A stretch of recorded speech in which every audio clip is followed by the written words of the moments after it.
President, Kenya Airways management and the Kenya Airlines Pilots Association have failed to reach an agreement regarding the strike notice issued by the pilots, with the main bone of contention being the withdrawal of the provident fund by the airline. In an interview with Citizen Television, KQ CEO Allan Kilavuka stated that they cannot afford to pay the provident fund as the airline is still recovering, with the pilots insisting that without the reinstatement of the fund, the strike notice still stands. Let's get more from our very own Faisal Ahmed.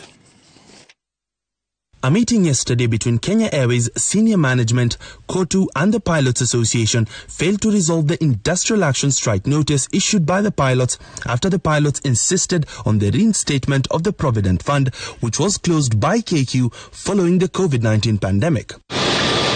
KQ CEO Allan Kilavuka stated that the airline could not afford to fund the scheme due to difficulties brought about by the pandemic.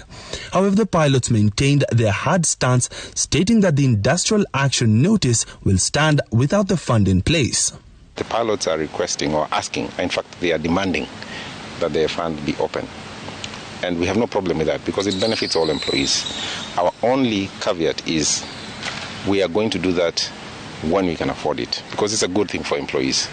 Now, unfortunately, in yesterday's meeting, the tone of the meeting was not amicable because they were saying they were not ready to negotiate and they were demanding.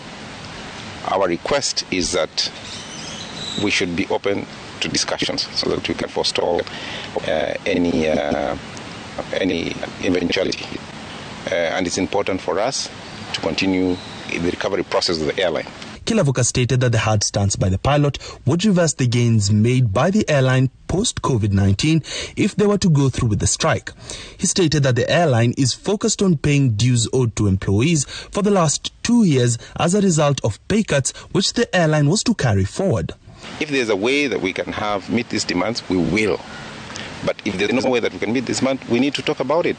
And they need to understand and continue because, again, like I said, some of these demands affect all employees, not just one section of employees. So we should be sensitive to that as well. Kilavuka says that the airline will not agree to demands by the pilot if they cannot afford it.